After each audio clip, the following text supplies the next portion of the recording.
Oh, what up? We're all here. What's good? We're all chilling. What is this? Notice anything different? Yeah. Oh. Game Related Network has some upgrades. I don't know if you could tell by looking, but we got a couple things going on here. First, we're looking through a new lens. A beautiful lens. Yeah. Oh shit! It's Kevin. Yeah. So quick. Yeah. I didn't have to come off screen from starting it over there where our computer is. So, and Adam, what'd you get?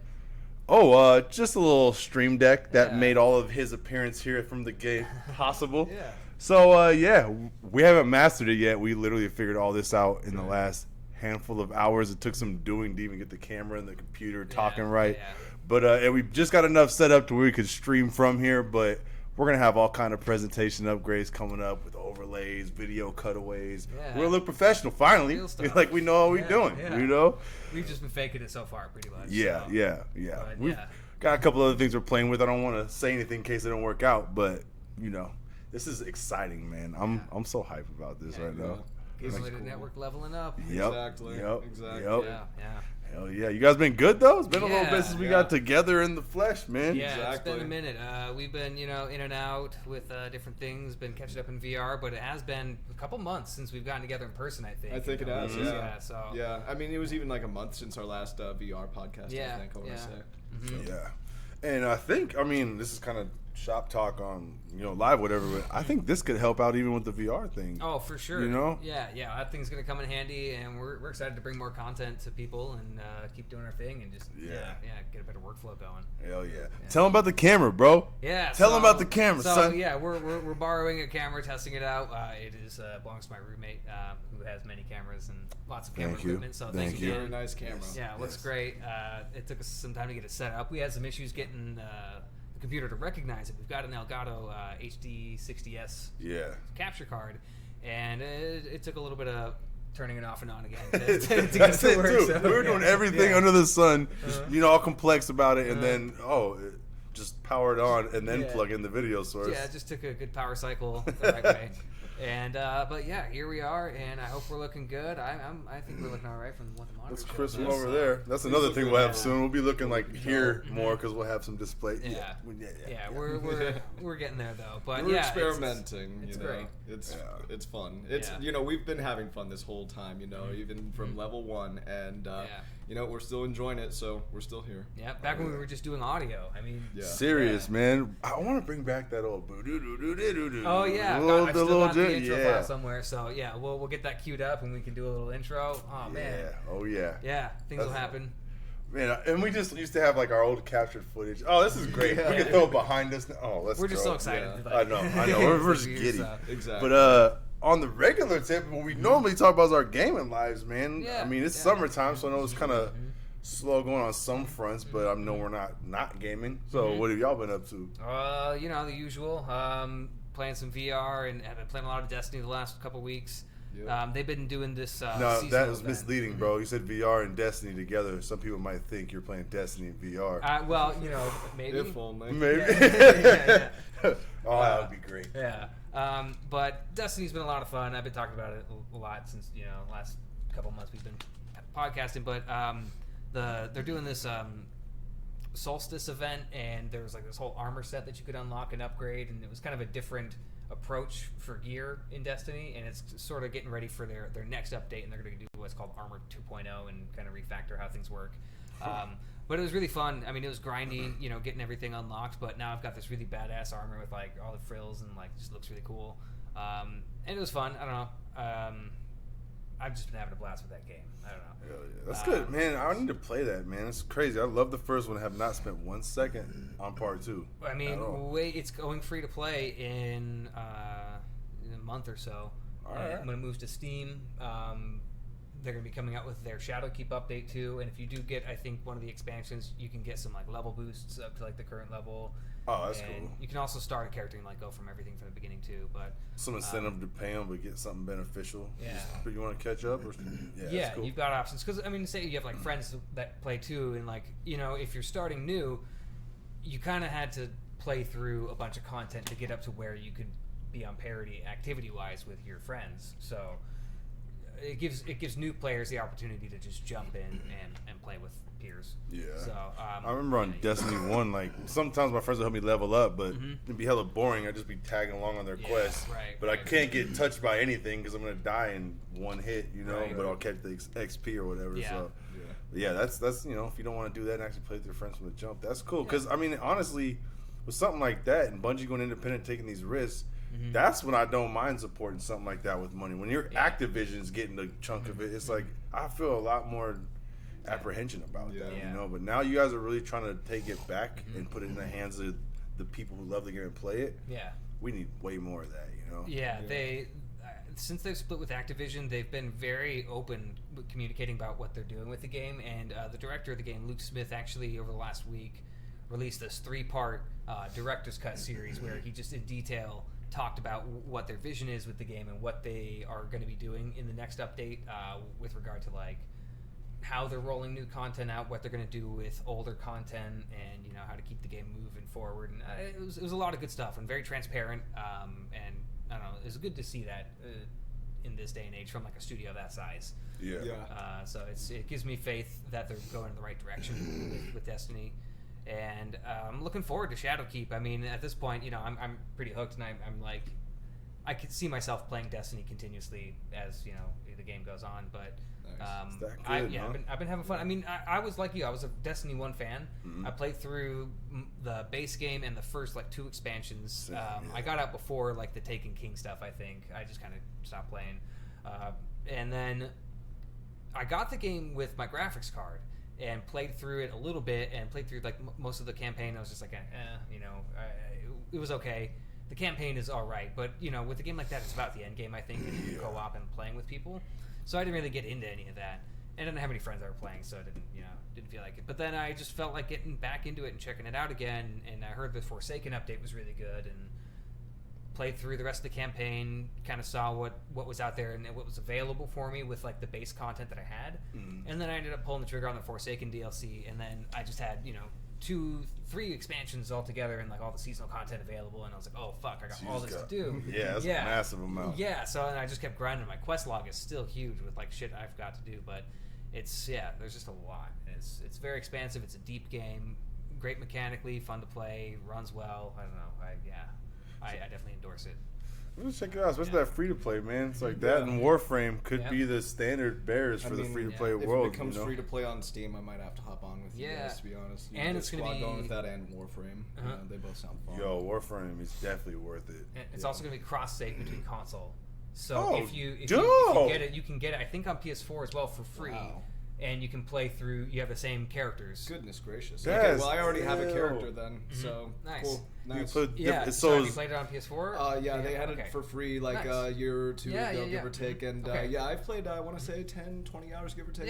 Yeah. So I've got a decent understanding of it, but I never played the first one. So. Okay. The first one was I was really looking forward to it, and I loved it when it came out. I kind of dried up on the content, but I did have a really awesome raid group that I played with, and like got pretty deep into it. But I got burned out. I just played it for a long time and moved on. This was on Xbox 360, but it's great, and you'll be able to, if you get it on PC, transfer your save over, and that's then exciting. The only thing is that you'd have to buy the expansions on both if you wanted to. I think have parity in that sense. Yeah, and that's the thing. I never played any of the expansions at all. So I mean, probably would be willing to, kind of join in and get that full experience. If they're gonna give me that jump start and get the base game for free. Fuck yeah. Perhaps. Yeah, but Destiny's great. Definitely got a bright future ahead of it, I think. But also, No Man's Sky, man. Beyond update. Here we are. They had the big Beyond update dropped on Wednesday with a lot of new stuff. Biggest for me was the VR update, which is awesome. We'll get into that. Dude, I can't wait to try that. I've had no time, bro. I need to get in there. It's good. And then... what was the other big thing? They had 3 pillars. So VR was one. The multiplayer, of course. The multiplayer, the way they expanded that is... Isn't it like 32 people or something like that on PC now? It's 32 people in a single system at a time, or in a Nexus. That's crazy. Yeah, and they've really just opened up the way things connect. So now you can summon this thing called the Nexus, which will kind of just put you in a randomly instanced server of people, and you can team up with people and do missions, and I think you can team up and get groups of 4 or something like that. I don't remember. But from there, you can just all meet up and go exploring, or like you can all actually inhabit a world at the same time, which is cool. Sick, you know how fast you could build a base of 32 people? You could build a freaking compound, man. That'd be crazy. That would be amazing. You could plan that out, but hey, man, you're gonna build the armory. You're gonna build it. We're gonna. Oh, that'd be sick. Yeah, but they've also expanded a lot of other systems. They kind of termed the third pillar just No Man's Sky 2.0. They've changed how kind of like the upgrade paths work for technology and things like that, as well as just all these different little quality of life changes and just little updates here and there, both with like the way planets generate and like the way aliens can or animals can spawn. It's just across the board, totally new. I ended up just jumping in and creating a new character. I checked out my old save, but it was just confusing and overwhelming with all the new controls and like new things. I was just like, okay.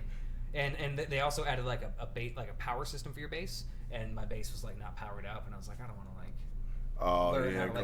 start from back engineer your own build to figure out how to power it up. Not worth it. So my buddy Jerry, who I played a lot with, he was also hopping into VR. So we met up. I started a new character, joined in on his world, and we just started fresh. And it's cool going from the start. You know, you kind of just relearn everything, and I'm just kind of rolling with it and just exploring at my own pace. You know, I've got some quests that I'm doing, but overall, the VR implementation. It's really well done. I mean, it is kind of rough around the edges, like performance-wise. Is it like a choppy, or what do you mean by that? Even on like really good rigs at low settings, there's still a lot of stutter and pop in, and I've got things reduced to where it's very playable under the right circumstances, you know. But like going from like ground to space or vice versa, certain areas are pretty stuttery, or can be. Have you ever played Subnautica? VR? Very comparable to That's what I was going to Subnautica. ask. Is it similar to because I remember trying that, and it sounds like you're describing that to me. From I've played a little bit of Subnautica. I didn't get deep, but I would say it's kind of comparable in terms of the way it feels. Okay. You know, with poor performance. It's not. I don't know. It at first it was, I would say, worse than Fallout 4, but Fallout 4 has like its own inadequacies. No Man's Sky, I feel like, can be fixed and optimized. They've already released like 4 patches on PC since the release on Wednesday. Damn. Yeah, man, it's crazy how, say what you want, and that big launch fiasco that they went through is always going to stick with them. Yeah. But I think because of that, like, they get on their shit quick, man. I feel like they're just never again. They're going to fix that shit. Well, you know? I think they've learned their lesson as far as like hyping shit up, and they just let the patch notes speak for themselves, you know. Yeah. And they've done well. I at first when the game came out, I didn't get it, and I was a little disappointed because I was hoping it would be good because I love space games. Yeah. And really poor reviews, so I stayed away from it. But then a year later, they came out with the next update, and I was like, okay, I'll give it a shot. And glad I stuck with it because they've continuously improved on the game and brought it up to something that I think was maybe better than what they advertised at first, in my opinion, or at least what I expected out of it. Like VR was a pipe dream for me, and the fact that like I'm doing it now and like it works and it's like it's a thing. It's like okay, that is one of those things that is mind blowing because it did seem like it'd be a perfect fit, but it's not gonna happen. And then all of a sudden, boom, and happens. Like you said, I wonder how it would like if they would have had a good launch. How much of the additions that they got would have happened. I haven't hopped in since they added like the underwater expansions where they really did all that. But I saw some of the trailers and stuff, and it looked pretty impressive. I'm like, they're doing so much. They've added. I don't know if I've ever seen a game add this much, and from what it was to what it is now. I don't know if I've seen that kind of a morphing of. One title, man. And for free, as free updates. There hasn't been a single piece of paid content in the whole game. It's all you've bought the game, and they've released all these updates over the last, fucking 3 years. It's 2016. That's crazy. How is time moving so fast? It's already 3 years ago. All these great games coming out every year, making that time fly by. Man. Oh, there's some games coming up. And then some 3-year-old games become great, and then it's like, oh, hey, and you're in VR now. Yeah. But another VR-related news, Fallout 4. Speaking of Fallout 4, they actually have somebody's released a Fallout 4 VR script extender, which is exciting because it's within the Bethesda modding communities. Each of their games have usually come out with a script extender tool, which just allows modders to write more scripts for the game that are not built into the game already, which can mean a lot of things. You know, it just basically gives coders more room to do coding and program their own shit. And already people are starting to kind of test things and like redo mods and recompile them for this. And I'm excited to see where it goes. Maybe we'll get some good like performance tweaks and actually fix the game, or like just some quality of life stuff. I don't know. Fallout 4 doesn't have as many mods as Skyrim that require the script extender, at least from what I was looking at, but it's a good thing. It still would be dope. I mean, that's kind of why I still haven't hopped into Fallout 4V very much. I mean, it's the idea of it. When I first heard it, I was so stoked, but just same kind of thing with No Man's Sky. Although more so without the change in the urgency to get right and to fix your image. Like, no, we're going to make this right. Bethesda's like, fuck you, we're Bethesda. You fix it. Literally, you fix it. That's some shit, man. That's a hell of a pimp hand they got over there. Goddamn right. Dude, this is so funny. I saw this on Twitter today or yesterday, but somebody found in either Oblivion or Morrowind, there was a cell like in the game files called Todd's cell that wasn't in the game. So it's just like a room that Todd must have made or something. What the like, and in the room was like a naked female Khajiit with some kind of, I forget what the name was, but it was just kind of like a goofy name. It was just really weird and awkward. Like, I don't know. Goodness. Okay, Todd. When you first said it, I was thinking of like somebody who hated him and like programmed an NPC to look like him and like locked him in a cell to like do whatever the hell. I was like, oh no! Damn. Well, and the way that this creation engine works is like the game's comprised of cells. So like you'll see like a room. If you make like a room for like a dungeon, like it's referred to as a sort of cell. Oh, okay. Or it has a name. So like this was like a particular just like room that was like, you know, not seen in the game, but like somewhere in the engine. Somewhere Todd goes. Yeah. Somewhere Todd goes to play with his Khajiit. Okay, Todd. Kind of creepy, but it's super funny. Yeah, you got time to make cells, but we can't fix fucking 76. Yeah. And then the Skyrim VR inverse kinematics mod. Oh my god, I think I was telling you about it. You were. It is a game changer. I mean, the guy's been adding more and more shit to it, but the latest update added weapon holsters, so you can like actually attach weapons to your body. And like I've got daggers on my arms now, and then like my bow's on my back. I got a torch on my leg. And I don't have to like go into menus and like choose my weapons now. Wow. It's just so nice. So it really adds so much for VR. You don't have to break your immersion at all. That's really cool. It's huge. And it also allows you to kind of switch between spells, because like say you can just equip your spells open-handed, and then if you grab a weapon, and then you'll have your weapon, and if you put the weapon back, your spell's just in your hand. So it just remembers what you have equipped otherwise, and like it works seamlessly, and it's just Also allows you to keep your body in dialogue too with this latest update, which is great, because it was kind of immersion breaking for me, like talking to an NPC and then like my body disappears and like I just got my controllers and then stop the conversation, my body pops back. but it's great. Definitely recommend getting that one installed. Yeah, that sounds. When you said that the other night, I had never contemplated having daggers on your wrist. Yeah. But then I realized that's the most badass thing you can ever do. Just. Like that's so dope. It feels cool too, because it's not like some games. There's like you don't physically like unsheath it, but when you grab it, there's like a little animation where like the dagger kind of pops out and then it goes into your hand, and it's very nice. I mean, you don't have to like suspend your disbelief a lot for it to feel well. It works great on its own. Yeah. But yeah, I'm just so impressed by this guy. Prague, you're doing amazing work. Keep it up, dude. Yeah. Stuff. But that's all I got.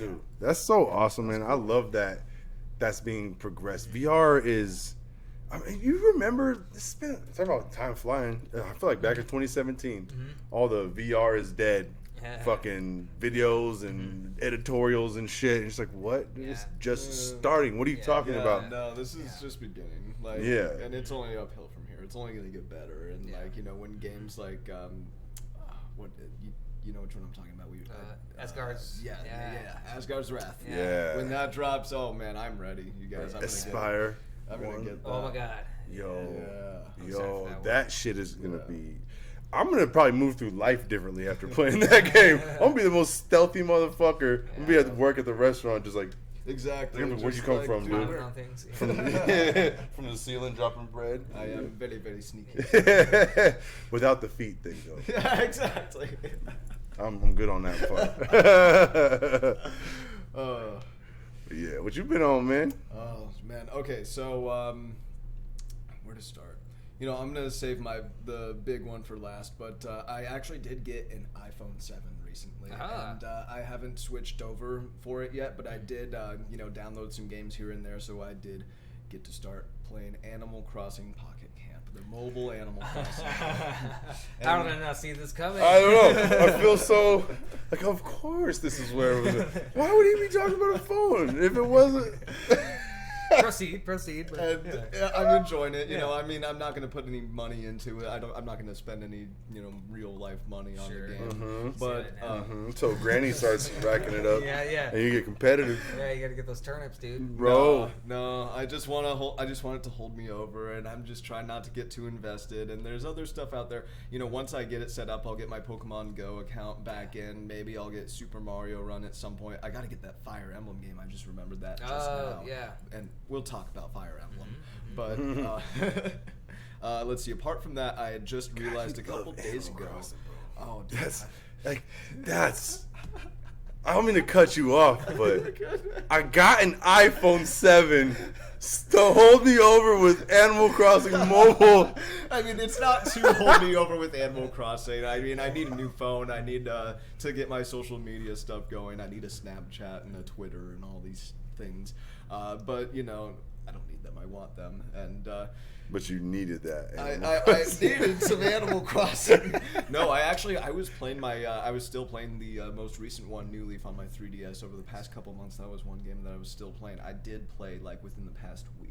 So I've still been playing that one. Still trying to get stuff done that I can get done there. But it's like, you know, I'm just ready for the new one. But, you know, apart from that, there was one thing that I did just realize, and this isn't Animal Crossing anymore, but, you know, I had the new Game Informer, the one that had the Modern Warfare, you know, cover or whatever, and I was looking through reviews, and there was this game called, I think it was called Sky Children of the Light, and I looked at it, and I was like, oh, it looks kind of like Journey, you know, from that game company on PlayStation, and I was like, I had skimmed, and it said something about being the spiritual sequel to Journey, and I was like, wait, well, I mean, that technically isn't true unless this is the same company that made that game, and I was like, oh, that game company. So this is actually, you know, the same thing, and it was free. So I downloaded it, and I have not started it yet, but I will, you know, I'll talk about that soon.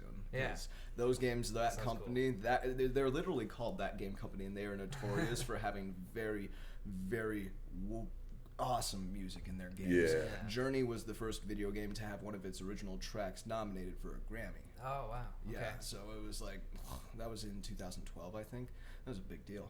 But sand, man. Dude, Journey, just that the sand, man. dude. You got to play Journey, or at least watch a little playthrough of it. It sounds familiar. What was it on? It was on PlayStation 3 and then PlayStation 4. Okay. And if you know, maybe you like, you know, I'll suggest a way. I'd recommend a way for you to play it off camera, but you know, we'll get back to that. Sure. Yeah, but I got a PS3. Yeah, on my PlayStation, we're not talking about anything. You know, we're just not trying to bore you, but we don't. Yeah.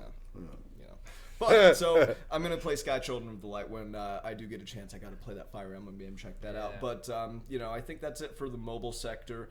Moving on from that, I've been playing some Mario Maker 2. I don't remember if I mentioned it. I don't know if I had really played it that much. It's fun. I've been making a lot of levels. I brought my Switch, so if you want to try some of my levels and hate me, then you're welcome to. Yeah. You know, I haven't we'll done some Mario moving in a minute. Did you guys watch Donkey's Mario Maker videos? Yeah, he has like 3 or 4 videos, and they're all gold, man. Yeah. Oh my god. That one with the original Mario Bros. Level with the fire rods or whatever. Oh my god, yeah. Oh, goodness. They're all, honestly, I'm so impressed, like, watching him play and, like, just the dedication and, like, figuring out those god-awful levels that are just, like... That guy is... dedicated and good. Yeah, it's masochistic, really. I mean, watching him do the Ouija's Balloon World. Yeah. Oh, yeah. He worked on that one for hours. I was like, dude, no way in hell, bro. And he finally did it. Exactly.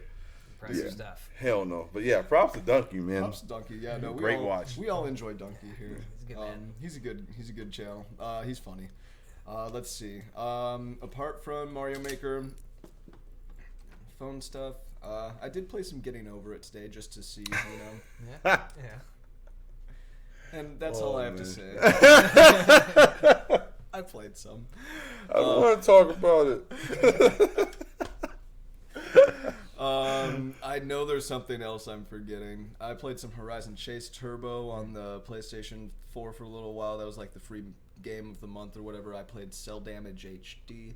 Cell Damage. Whoa. Yeah, I don't know if you guys ever remember that. That was like a launch game on PlayStation 2 and GameCube and Xbox, and that was Ubisoft, I believe. And it was like, like raunchy, inappropriate cartoon humor kind of deal. And it was like a car, like Twisted Metal sort of. Not like a racing game, but like a, beat 'em up, blow up the other car, or dice 'em up, or, kind of game. And that was a lot of fun. I like the sense of humor. I like the character design. I wish if they did a sequel and they actually like went all in on it, it could be amazing. It could be so funny. It could be so good. It'd be cool for car combat games to make a comeback, man. There used to be a bunch of them shit like Vigilante 8 and all that. Exactly. I'd be all right with it. Okay, I can't think of anything else. Well, yeah, Super Hot. I've been playing a lot of Super Hot. Okay. I already have like all the achievements except for like 3 of them, but I don't know how to get them. So I mean, I'll just look it up at some point when I care enough to, but I won't care enough to. I just play it. I just go on endless mode and try and beat my high scores. Dude, and that's a lot of fun. No, that's so much fun on its own. Yeah. I get exhausted when you get up to like towards the 100 mark. Exactly. Like, dude, that's when I'm like, okay. Yeah. Like you either gotta just like stop, and I forget that I can stop in the game and stop time because you just start getting into it and like shit gets hectic. But man, that shit is so fun. It's too fun, man. There's certain like you have 5 levels that you can choose from in the endless mode, and there's definitely levels that I prefer over others due to like where. There's like the pizza place, the Pazzo Pizza. That place has like, on the left side when, for the initial spawn point, there's like an area where where an enemy can come in through a doorway, but there's this counter and this pillar and a street sign, like just a street sign that was taken, like ripped out of the street, and it's just like hanging there, and he can shoot through that fucking thing. And he can like, kind of maneuver like and just go back and forth behind this pillar to make you like, impatient, and then other enemies become the priority because they have a shotgun or an Uzi. And then when you're not looking, he fucking peeks around the corner and he's just like, I got you. And that happened to me today, and it was really frustrating. I feel like that orange guy who got you had a fucking snidely whiplash mustache. Exactly. That's how it felt. I could feel his smile. But let's see. I played Catan VR for the first time. I mentioned this off camera, but I did try it out, and it was really good. I enjoyed it. You're gonna have to download it so we can play. It's a lot of fun. Yeah, a lot of fun. I love Catan. I hate it, but I love it. It's like Mario Party or some Dark Souls 3 or something like that. Did you play against like a computer or like to play against somebody live or? I was against AI just to get the hint. Yeah, for sure. Yes, But Mario Party meant Dark Souls. 10. If you ever tried, and I mean I'm going off on a tangent here, but if you ever tried Mario Party on the single player where you could unlock every stream, like I tried 100%ing Mario Party 2 on Nintendo 64 back in the day when I was a kid, and you have to play against these AI characters that are on expert mode in these certain mini games like Destroyer, Nintendo 64 joysticks on the controllers, and certain things like that, and it's just like, fuck that game. Like, that was horribly difficult. I don't know why that was the one that came up, but it did. And nice marketing move by Nintendo, though. Let's destroy your own fucking joystick with our mini game we created and buy another controller from us. On that note, have you guys heard about these Joy-Con drift issues that have been a big thing? I've been hearing a little bit. I've been trying not to look into it to not manifest that into my own Joy-Cons. It's happened to me. It's definitely, my Joy-Con is, I've spent, however many hundreds of hours playing Breath of the Wild, Splatoon, Mario Kart, Mario Odyssey, Hollow Knight, whatever.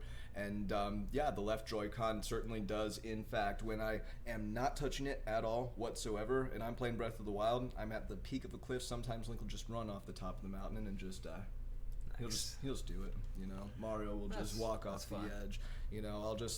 I'll be playing Fire Emblem, and I'll be like, okay, I need this unit to go there so they can bait this unit to come in, and then the unit goes one over. Well, I mean, that didn't actually happen in Fire Emblem, because I played the whole thing with the Pro Controller. I love that Pro Controller. And Fire Emblem, okay, Fire Emblem, that's my big one. 3 Houses on Nintendo Switch. Yeah. I like it. It's good. It's good. I'm on my second playthrough right now. I've put in 50 hours total. My first playthrough was around 40 hours, and this time I'm going to be a little bit more focused on getting the most out of each of my students that I can, because they're not just like team members now. They're your students, and your character is a teacher, and it's this whole thing. And there's 3 houses. It's in the title, and it's like 3 playthroughs. They might as well have called it Fire Emblem 3 playthroughs. And it's 3 playthroughs on one game. It's like it sounds like a Rick and Morty trailer for interdimensional cable. It's Fire Emblem 3 playthroughs. It's 3 playthroughs.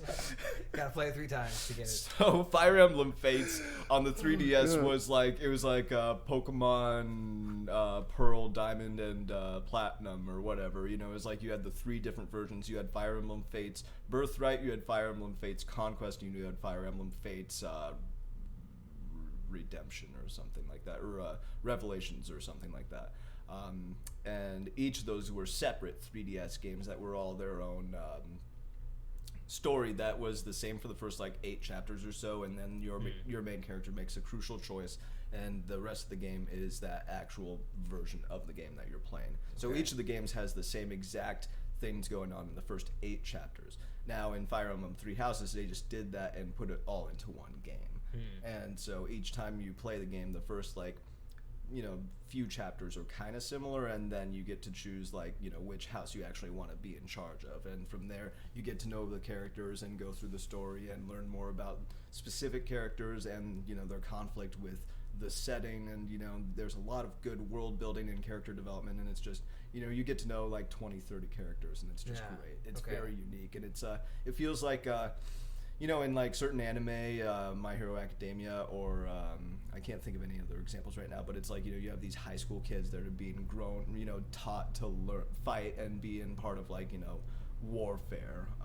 My Hero Academia is a weird example, but it's the same thing with Fire Emblem. You have these students that are learning how to be physically, and mentally capable of, combat and prowess in that field as well. Not just, it felt like Harry Potter as well in a sense.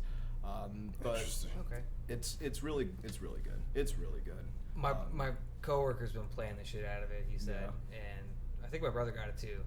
I want to pick it up, but I haven't put the time in. But it's definitely on my list. So I've only heard good things. So it's good to hear another endorsement. Yeah, absolutely. Very much recommend if you guys like the Final Fantasy Tactics or Shining Force or any of those kinds of games. Can't do it, bro. Astral Chain's coming out.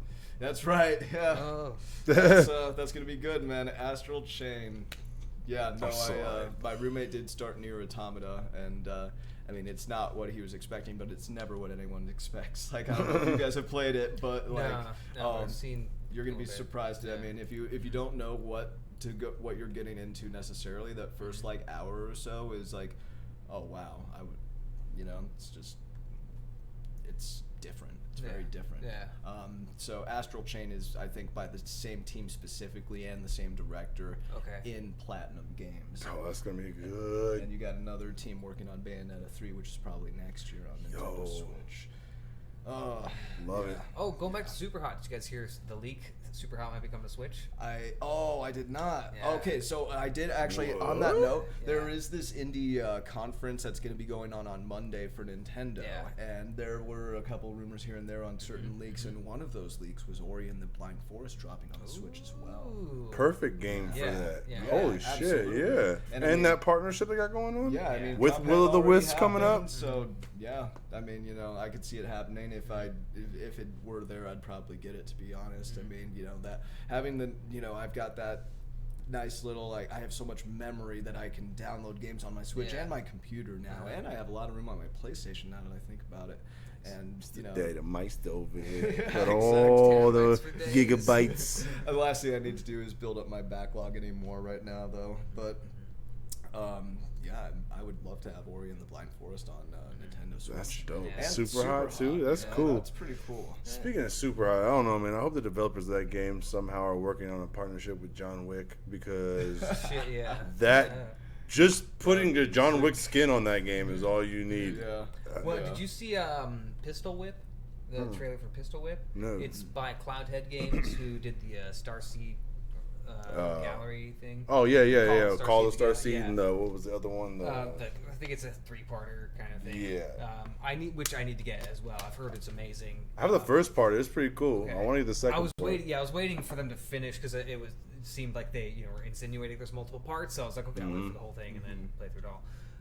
But this was, I think, back at E3. They revealed they're working on another game called Pistol Whip, which is kind of like a rhythm-based shooter, if you will. This sounds kind of familiar. We might have talked about it a little bit, but it looks pretty good, actually. It looks like if you were to kind of combine Super Hot with Beat Saber in a good way. It's very stylistic, like the graphics wise. We'll have to pull up the trailer.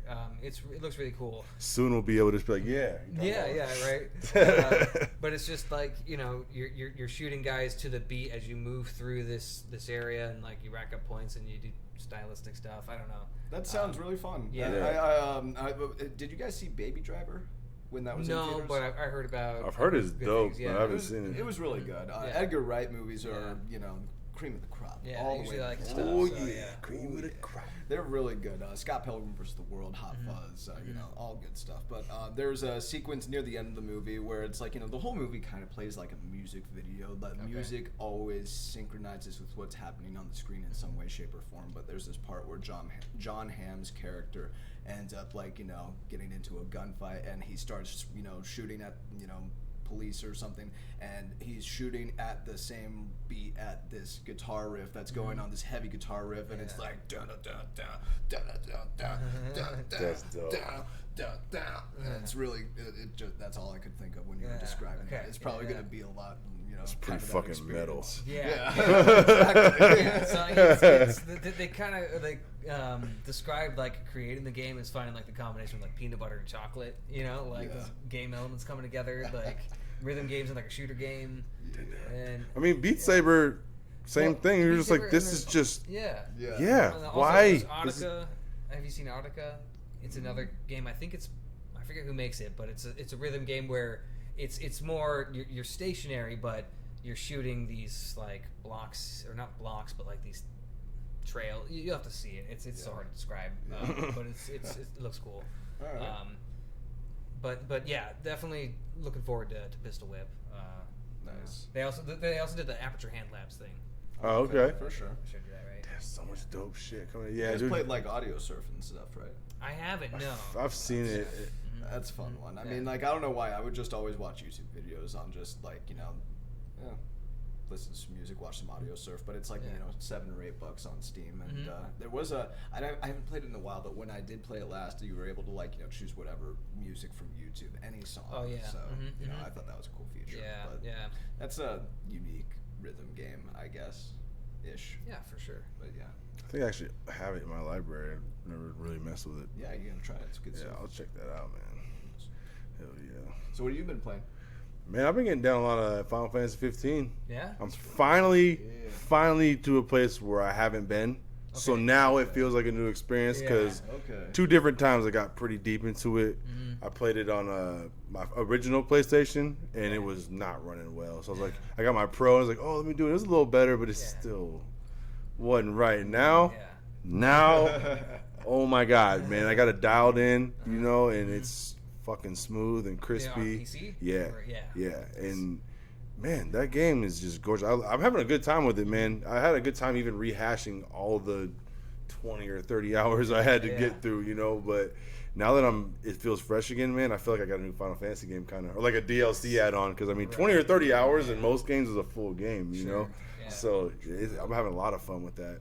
The visuals, man, they did such a good job with that game. It's one of the prettiest games I've ever seen. That's 3 years old now, something like that. Getting there. I need to give that another whirl because I installed it and I played through probably about 10 hours, maybe 5 hours even. And I was really enjoying it, but that was okay. I remember now. It was Final Fantasy and then Kingdom Come and then Skyrim VR. And then Skyrim VR, I was like, okay, hey man, I'm your only mistress now. It's understandable, bro. It's understandable. But no, it's definitely worth it. Whenever you get that itch to play it again, you're going to have fun with it, man. Yeah. I just got to install all 150 gigabytes again with those 4K It is textures. huge. It's massive, man. Video games in general are just getting massive. Yeah. I'm getting a little worried about having these terabyte caps on our internet month. Oh, God, you know, like, like, oh, dude, you bought a game, so you're gonna go over. Sorry, you know. Yeah. We'll see, but I've been playing a lot of Forza 4, man, or Forza Horizon 4. Nice. That game is the shit. I mean, I know y'all heard me talk about Forza 3 when I was playing that and how much I loved it. Oh, yeah. And I feel like they kind of perfected things with Forza 3. But now they just put it in a different setting, and like, you know, obviously graphics have taken a little bit of a jump since then, and all of that. But man, they got creative with the seasons. I like that, man. Seeing how for like every week the seasons change. Nice. So just different driving conditions, different challenges. I'm like, this is awesome. Nice. I like that they're playing with this because it does reach a point, especially I think with competitive based games like racing or even like MLB on PlayStation's running into this, where it's like you guys have kind of perfected this. Like you're going back and tweaking it every year, but you have it nailed. So you got to get creative with other things. Now that the baseball's good, put the baseball and other stuff that's creative, or you know what I mean. And I feel like that's what Forza's doing the same thing. Like you got this driving shit perfected. There's a million Forza racing games of both varieties. So now they're just having fun. I feel like this is probably really fun to work on that game. With the music, talking about music, the soundtrack. Every station in that game, it's like I don't want to skip any of these songs. I love it, man. It really is atmospheric. So are you playing that through Game Pass? Yeah, nice. Game Pass. I'm liking it a lot, man. They're adding stuff on there at a good rate too. I was curious about how much things would be added to that library because I have the Origin Pass too, and they at least I know they've been out a lot less time, so they want to get that library built up to match probably what's on the Xbox side. But Origin doesn't add games at near the rate they've been adding them, and they're high quality games almost every time. I'm like, I would play that. I just got to get to it because the backlog situation, Exactly. Same boat. But I like what they're doing, man, and I wouldn't be upset to see other companies follow suit as long as they don't follow the Nintendo Switch NES offering thing where they're just giving you stuff you're not going to care about. Have you guys been hearing about the SNES controller that was spotted? I did hear about some email or whatever. I don't know. It's like some suggestion apparently that people are going to the conclusion that Nintendo might be releasing the Super Nintendo controller for the Switch. That implies they might be once that 1 year mark hits where most people's memberships are going to expire, at that point they're going to be like, hey, Super Nintendo games to get everyone to renew. I was honestly that's great and all, but voice acting without that phone app would probably be a little preferable instead. I don't know, I'd like to be able to plug in a headset to my Nintendo or my controller or something instead of having to whip out my... Hey man, that's asking a lot. It's only 2019.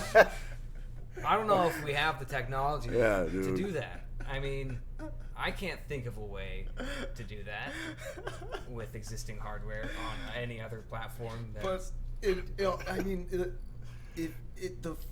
Fortnite has voice chat on Switch.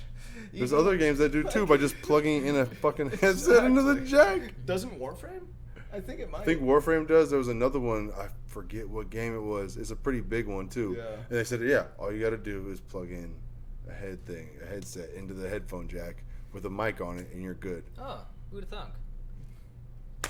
That's so much. They do so many mind-boggling things. That's how I know they got good mushrooms at Nintendo. That's how I know that's what they're doing. How is this happening? And how are Super Nintendo games just now being discussed? It's Super Nintendo. Where's the virtual console? How about I don't want to wait for you to choose 2 or 3 games for me every month. Let me go pay some money for some old school games that I want to play. I would very much like the virtual console back. I didn't like. I was one of the diehard Nintendo fanboys of the generation of Wii, Xbox 360, and like PlayStation 3, and I loved my Nintendo Wii. I loved Mario Galaxy. I loved Twilight Princess. I liked the Wii Shop and I utilized it, but I miss it so much, you guys. I miss it so much. I did not know the value of what I had access to there. It's just crazy, especially with them like getting rid of all the games like in the emulators and the ROMs online and everything. Yeah, you think that at least back it up with like, here's our own official offering. Exactly. Like we would pay if it were available, but like it's not. Now you kind of understand why those people were doing the ROMs, huh?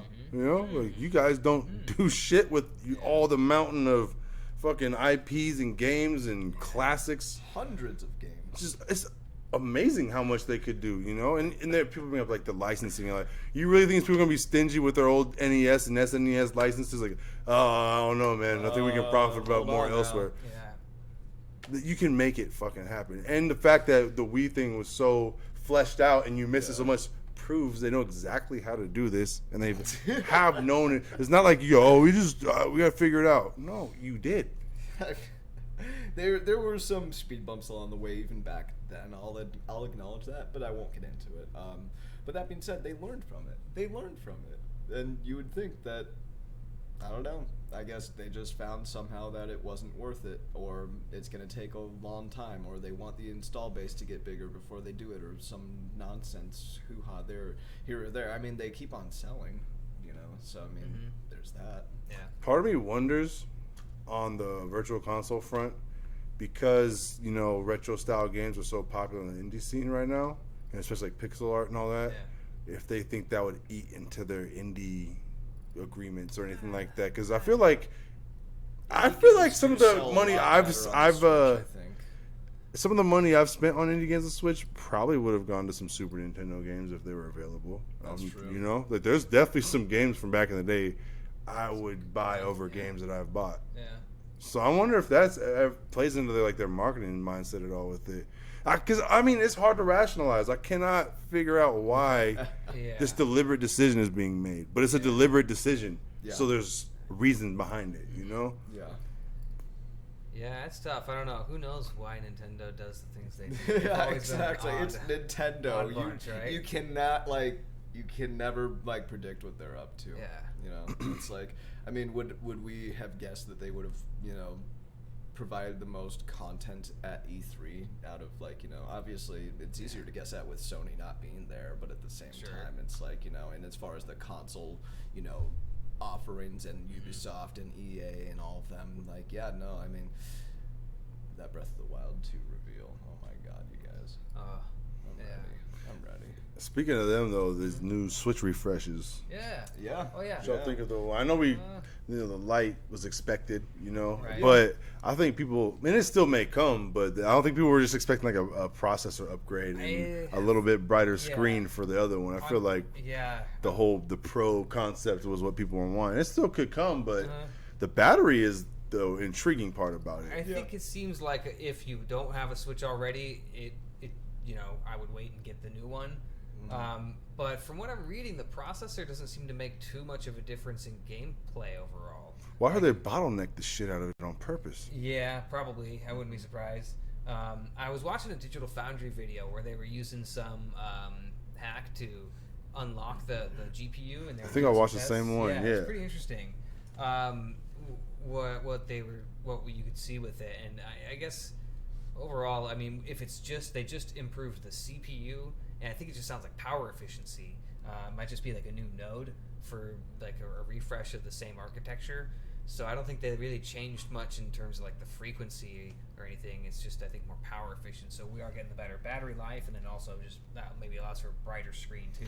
Yeah, I think I saw where they said it's right around. I think it's the same video where they said the nits of the screens right around where you can play it outdoors and still see the screen well. Nice. It might have been that video or a different one, but I think they said the stock one comes in at like 2,900 nits. Like 3,100 or something like that is right where you can play outside and still see it. Okay. So I think it's barely brighter, but it does cross it over that threshold. Sure. Well, a little bit can go a long way. That stuff I think might be like logarithmic too. So it's like, yeah. So. Well, I saw something too. I forget what game it was, but the developers said they were putting a certain feature in for the Switch Lite specifically. And people were like, what is that speculation? So I'm thinking now, because of the battery life and after watching that Digital Foundry video, I wonder if they're going to put like a high performance mode in it or something like that, where it's going to use more of your battery, but you'll get higher resolution or higher frame rate or something because they have access to that chip and the extended battery. But it sounded like they were only doing it for that and not for the OG Switch. Yeah. So I wondered, I mean, it adds a little functionality, but I don't know, nothing makes me want to upgrade really. I thought about it for half a second. I was like, do I want to do this? And I was like, no. Yeah. Not until that Pro comes out, if it ever does. Yeah, no, I bet they'll do a Pro, and I bet that will be a lot more worth it. It'll probably be, probably more expensive, obviously $350 or $400 give or take, and it might do the native 1080 handheld or otherwise. It sounds better. I mean, I think at this point, since this wave, they're not releasing like a huge upgrade. It sounds like this is more like kind of like the slim or just refresh version. Like it's not really like a Switch Pro. Or like, this is like to replace the 3DS. I feel like to give people the Switch games, their access to the Switch games, but still have it be a fully handheld experience if that's suitable to your lifestyle and your preference to experience. Well, I think the main Switch upgrade, not the lightweight, but I feel like that's also might just be part of just like, oh, this is what's available now. Yeah. Like their manufacturers are now using this shit. This chip is phased out. We don't even use that. So here's it's just what you get now. Right. They were working with, it was the NVIDIA Tegra like X1, I think. Yeah. And it might just be like you said, NVIDIA's maybe not be making those on the same node or something anymore, or they've got the refresh and that's it. And I guess it works for everybody. It's the same price, or I don't know, what is, have they released? I think it's the same exact price. It's the same price. It's just like they're visually, it's just a red box instead of the red and white for the Switch. Okay. And then like on the receipts it says Nintendo Switch V2, like version 2.0 or whatever. Yeah. So it's like refresh, I just feel like they gotta drop the price of the OG ones at least a little bit. Then you can't sell them for the same price, because one is outperforming. That's a great point. Straight up on paper, it's easy to see.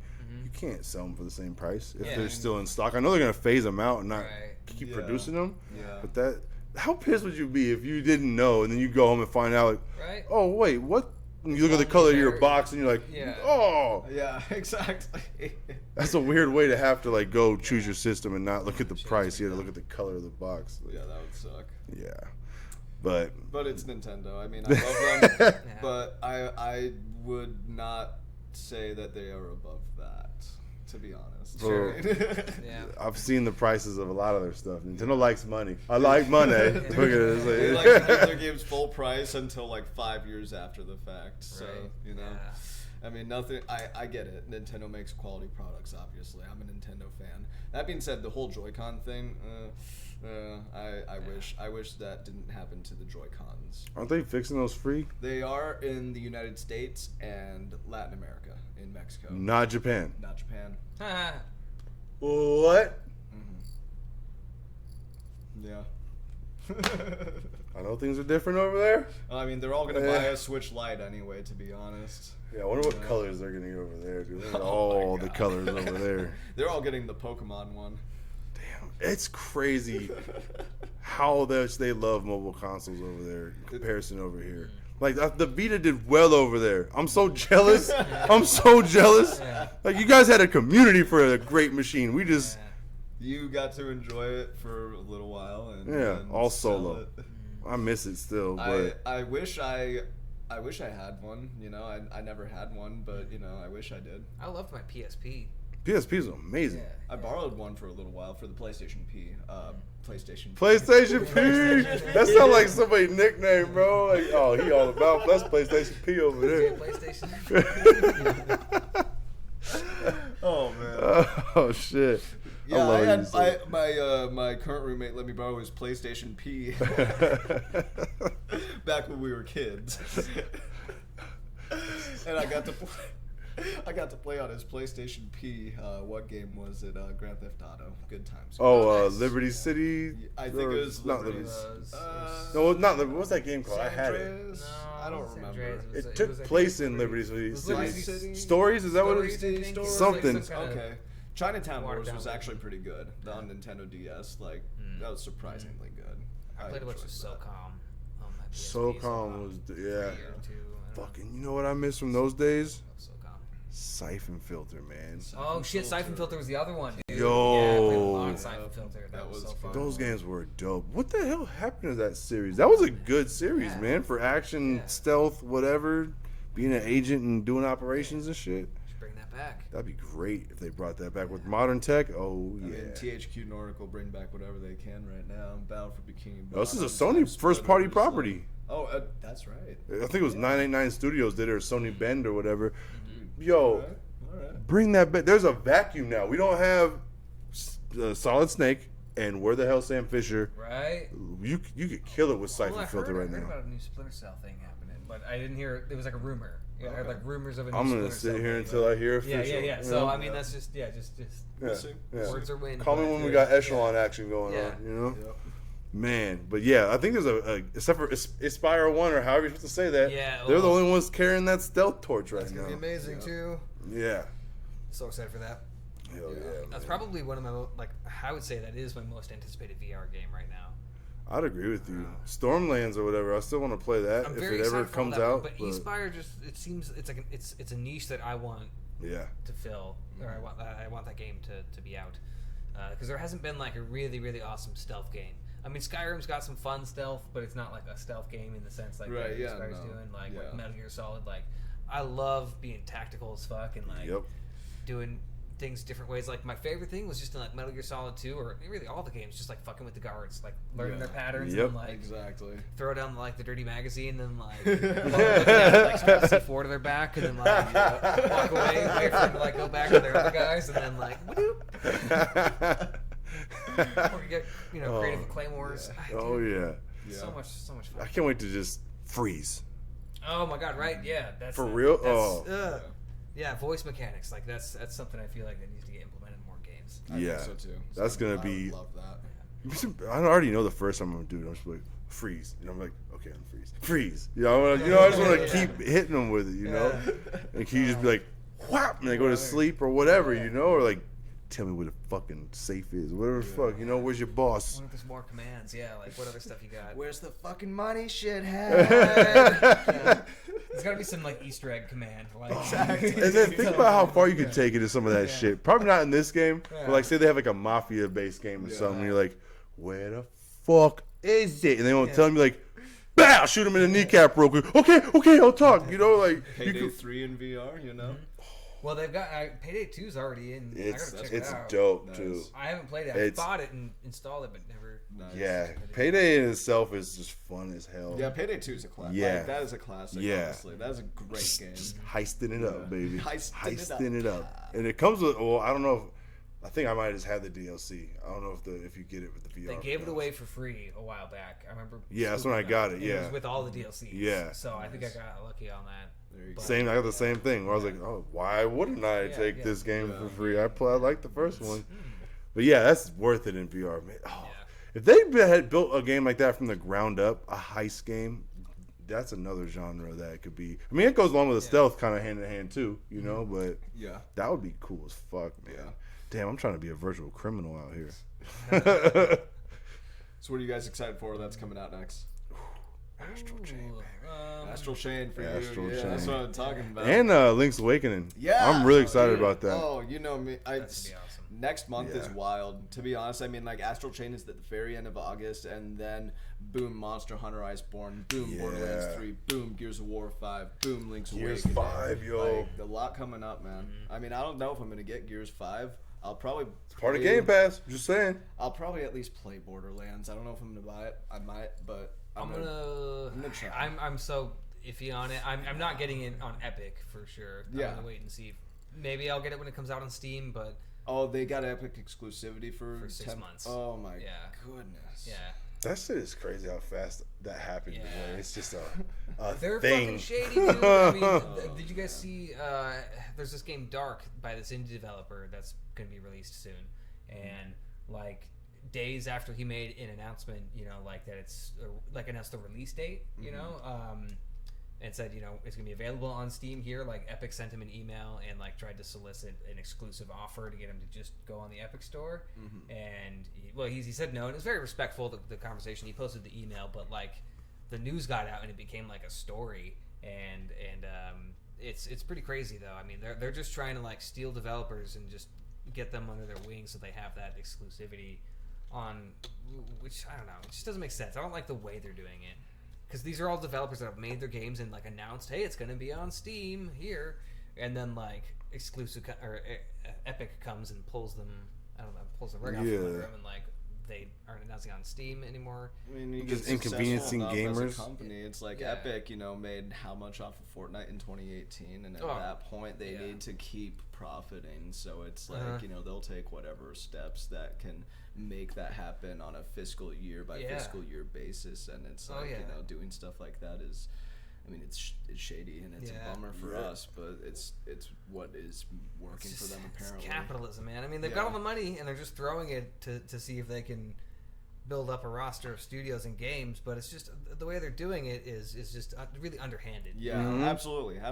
I mean, hopefully Valve just starts like, instead of doing it their way, hopefully Valve just breaks out their IPs and is like, hey, Half-Life 3, Left 4 Dead 3, just like, you know, just 3 threes at once, 3 threes at once to bring everyone back to Steam at least for a little bit for something, you know, just have Steam build up their own exclusivity with their own intellectual property that Valve already has access to, you know, like why not? They could do moves too, like if you buy games through us, you get points towards our exclusive things or whatever. Exactly. There's those moves they could make. I mean, it sucks that Epic's playing so dirty, man. Because I mean, ultimately the people they're hurting aren't just the developer, or not just like their competition, rather.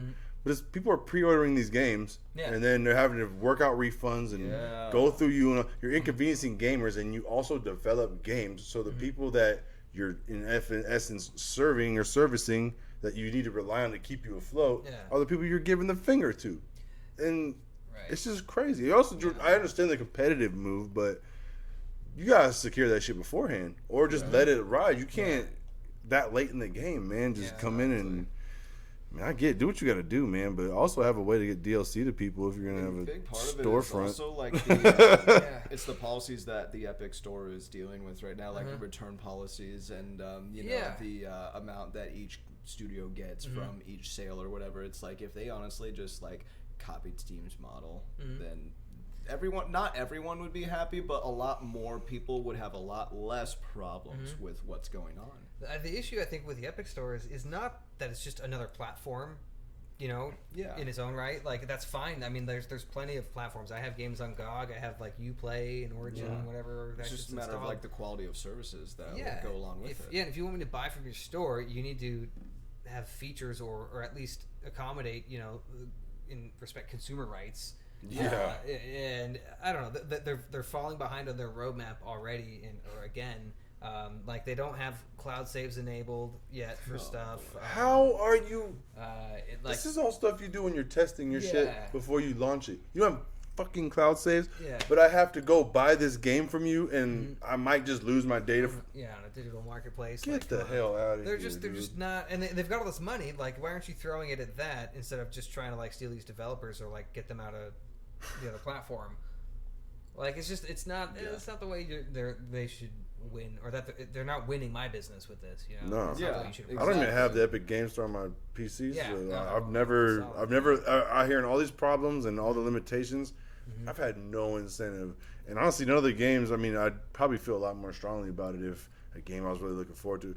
Although Shenmue 3 might be what makes me do it, because I am not gonna miss that game. Mm-hmm. It's pretty whack, but oh fuck, I can't cloud save my foot. Oh no, it's Shenmue. But at the same time, that's a low blow. I mean, it's like, what's the one for Google Stadia that's being done by Larian Studios? Fucking Baldur's Gate 3? Yeah, that's it. Yeah. Baldur's Gate 3. Yeah. Like, damn, dude. I mean, I want to play Baldur's Gate 3. Mm-hmm. I mean, I don't want to play Google Stadia, though. Yeah. Well, no, but Larian's not going to go exclusive with Stadia. Yeah. Yeah, no, I mean, them as a company, I'm not worried about them Mm-hmm. jumping ship to them, but, Baldur's Gate 3 sounds awesome, and I definitely, if it does end up available on Steam, I'd rather get it on Steam, personally. Yeah, fuck Stadia. Yeah. There's no need for Stadia, at least here. I don't know where there's Stadia need one. has, but they have very little relevance in my mind. Yeah, it's going to be very interesting to see how that unfolds for them, to be honest. I can't wait. I can't wait. I'm not going to use it, but not in like a positive way, to be honest. Yeah. I mean, just waiting for the crash. Exactly. I feel like it's gonna have like 5 people who really like it, use it, but like every other weird Google project, it's gonna shut down after a year or two. Yeah, it just doesn't seem like it's the time or place for it right now, or just there's not a market. There is and there isn't, right? Like, it seems like a good idea in some respects, but on the whole, when it comes to gaming, I feel like there's just too many critical failure points where it just isn't going to mesh with the gaming habits that people have, or what they expect in terms of performance or stability. I don't know. Yeah. Like, latency is one thing, right? But I also want to be able to play without an internet connection. So, like, if you don't have internet, then you're not playing. Yep. Like, that's it. And I like to own, and I want it to process on my machine. Like, exactly. I don't want you it, like, paid for that machine to be dope. Yeah. That's the thing that gets me. Like, if you are playing on a PC, odds are your PC is at least as capable as the console, if not at least slightly more. Even the cheaper PCs are going to be better than consoles. So you want to be able to run the game at as high as spec you can. And then they're going to be like, oh, but if you want to... I mean, you got the graphics cards you paid for already that can do 4K. But if you want to play our game at 4K, you got to give us some money and buy the fucking game. Right. What? Yeah. No, dude, the resolution was taken care of with this graphics card purchase. Let's just give me the game, and I'm going to run it to the best of my machine's ability. Yeah. Like, that blows my mind that they're doing resolution caps and shit like that. And frame rate caps. Like and surround sound isn't an option unless you do the UHD package and shit. Yeah, like, see, what? No, I don't want to pay for the high def, like, gamer package. I want just, like, let me do my internet and let me play my games. Exactly. Like, I have my speakers, whatever speaker setup you have, you already have speakers. So your game should come out of all your speakers. I don't give a fuck. Yeah. That's crazy.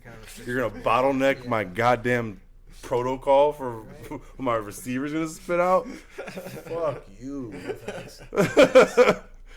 You don't decide that shit. I do in the settings menu. Sorry. I don't like Stadia at all. I'm impressed with the technology of it. But it makes me angry on what they're doing. It really does, man. Yeah, no, we are excited for it to drop so we can see. We just want to observe. That's it. Yeah, just take a back seat and see how that drive goes. Fly on the wall of the stadium, bro. That's. I mean, yeah.